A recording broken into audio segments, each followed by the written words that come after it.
जय हिंद। आप सभी को स्वागत है आपका अपने यूट्यूब चैनल स्टेनोग्राफर्स अड्डा में। तो जैसा कि आप लोग जानते हैं, एम्स सीआरई 2025 का नोटिफिकेशन आउट हो चुका है।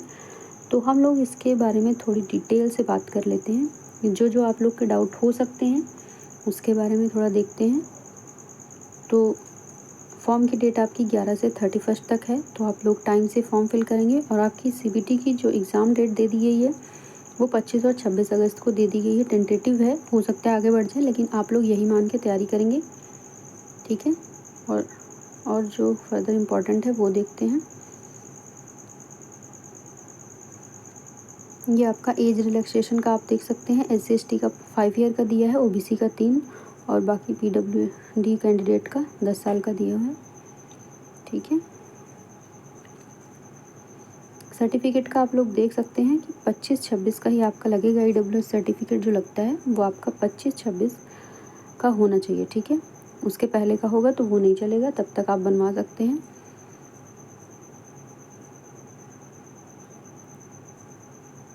बाकी देख लेते हैं अगला जो इम्पोर्टेंट चीज़ है। फीस तो आपको पता है कि जनरल और OBC की 3000 है और बाकी SC/ST और EWS की 2400 है, ठीक है।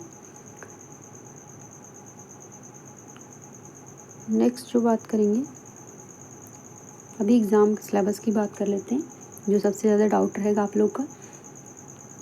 तो एग्ज़ाम में आपके 100 क्वेश्चन आने हैं और 400 मार्क के रहेंगे। मतलब एक क्वेश्चन 4 नंबर का रहेगा और जिसके लिए आपको 90 मिनट मिलेंगे, ठीक है।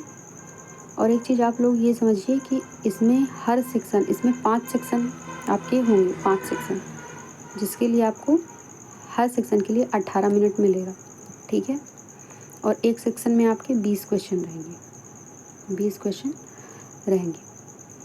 और जैसे कि आप पहले सेक्शन पे हैं, पहले सेक्शन में आपने 20 क्वेश्चन देखा, 18 मिनट में आपको करना है, ठीक है।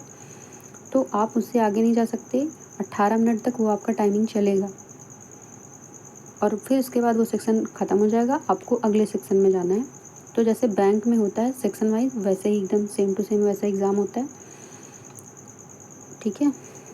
और आपकी नेगेटिव मार्किंग इसमें 1/4 है।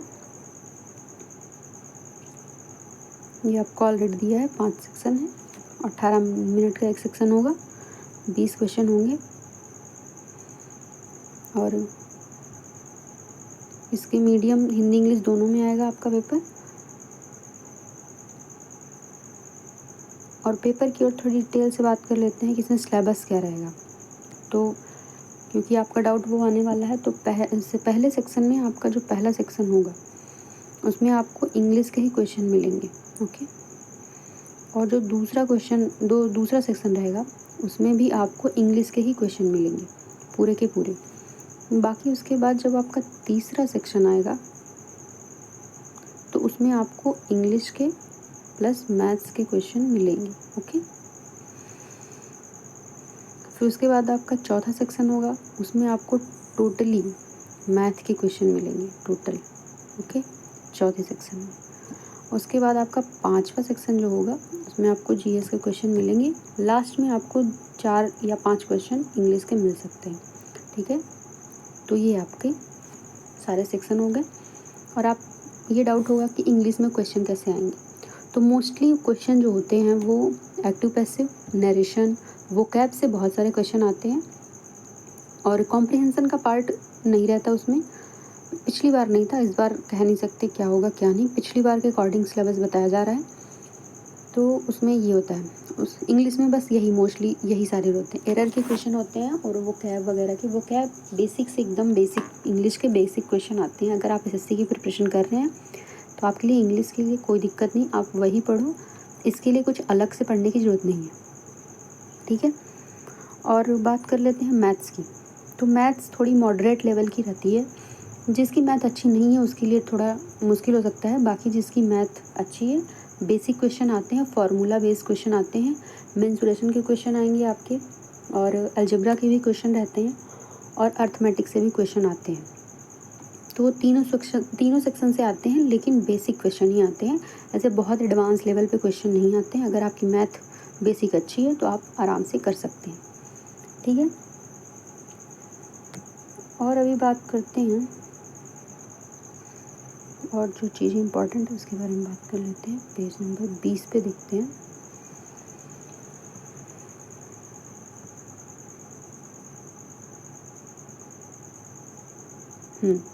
एएमसीआरई में जिन्होंने पहले 2024 वाला फॉर्म भरा था वो उनका ऑलरेडी डैशबोर्ड बना हुआ है, तो वो वहाँ पे अपना सिर्फ लॉगिन करें, लॉगिन करके वहीं फॉर्म फिल कर सकते हैं। और अगर आप न्यू हैं, आप फॉर्म भरेंगे, आपके डैशबोर्ड में आपको रेज क्वेरी का क्वेश्चन एक ऑप्शन दिखेगा। अगर आपको कोई भी दिक्कत होती है तो आप उस पर रेज क्वेरी करेंगे, आपको तुरंत उसका आंसर, या तुरंत नहीं तो 24 घंटे के अंदर आपको उसका आंसर मिल जाता है। और अगर आपको कॉल करना हो तो ये टोल फ्री नंबर है जिस पे आराम से बात हो जाती है। अगर आप 6-7 बार ट्राई करेंगे, कोई भी प्रॉब्लम हो, पहली बात तो फॉर्म ऐसे भरना है कि कोई भी प्रॉब्लम ना हो आपको दोबारा।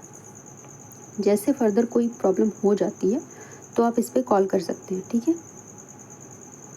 उसके बाद अब आ जाते हैं अपने वैकेंसी के बारे में देखते हैं।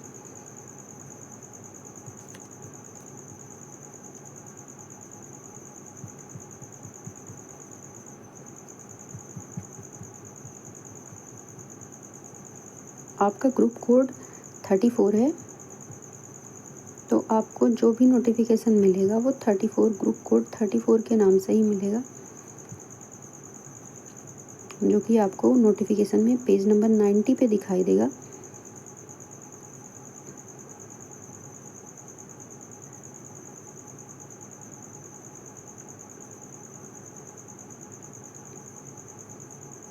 तो जैसा कि आप लोग देख सकते हैं ये पीए है और जो है स्टेनो का है।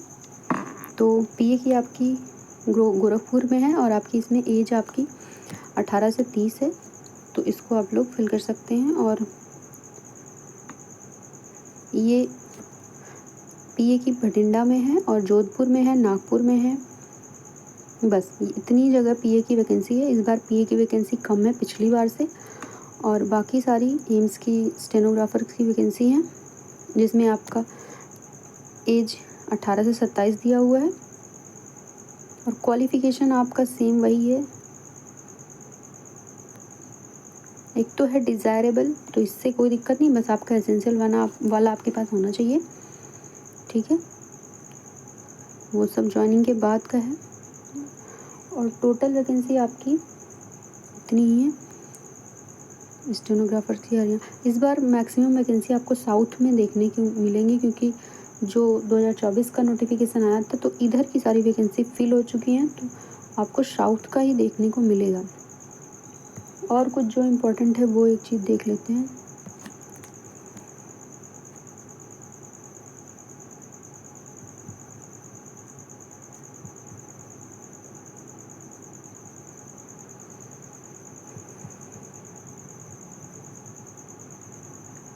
ये वैकेंसी आपकी 149 पे दिया हुआ है कि आपकी कितनी कहाँ पर कितनी वैकेंसी हैं, ओके।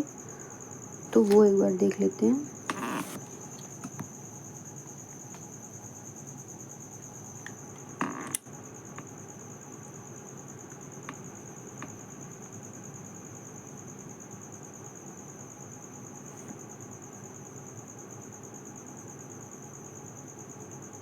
ये आप देख सकते हैं। तो पीए की आपकी टोटल आपको 7 वैकेंसी दिखेंगी, ये यहाँ तक पे। तो आप देख सकते हैं एक ये है और एक ये है और एक ये और एक ये, तो 4 3 7 टोटल 7 वैकेंसी पीए की हैं। और स्टेनो की शायद 225 वैकेंसी आपको देखने को मिलेंगी। आप देख सकते हैं कहाँ कहाँ पे कौन सी वैकेंसी है। तो आपको इसमें ज़्यादातर जो वैकेंसी दिखेंगी, मैक्सिमम जो दिखेंगी वो साउथ की दिखेंगी। जैसे आप देख सकते हैं कर्नाटक में आपकी 24 वैकेंसी है, ठीक है। महाराष्ट्र में भी 21 है, तो एक ये है। फिर जो भी है तमिलनाडु में आपकी 17 वैकेंसी है। तो इसी तरह आप देख सकते हैं कि इतनी सारी वैकेंसी है, ठीक है। और कोई डाउट होगा स्किल के बारे में, इसमें क्या आता है कैसे आता है, एक अलग वीडियो बनाएंगे। इसमें सीबीटी के बारे में जितना हो सकता था उतना बता दिया गया है। और हाँ, एक और बात, अगर आपके इसमें 500 से कम फॉर्म पड़ते हैं तो आपका एग्ज़ाम दिल्ली में होगा। अगर उससे ज़्यादा होते हैं, जो कि होंगे ही, जाहिर सी बात है, तो आपका एग्ज़ाम कहीं भी हो सकता है, यूपी के मतलब यूपी के किसी भी स्टेट में। अगर आप यूपी से हो तो यूपी में होगा, अदर जैसे जहाँ जिसका पड़ सकता है, कोई सेंटर का पता नहीं रहता, बस दूर हो सकता है। ऐसे आप पहले से माइंडसेट बना के चलें कि आपका सेंटर दूर ही जाएगा। ओके, तो ठीक है, और कोई डाउट होगा तो आप लोग कमेंट कर सकते हैं, और बाकी सारी चीज़ें बता दी गई हैं। ओके, ठीक है, थैंक यू। अगर वीडियो अच्छा लगे तो शेयर कर दें, और लाइक कर दें, सब्सक्राइब कर दें। Thank you.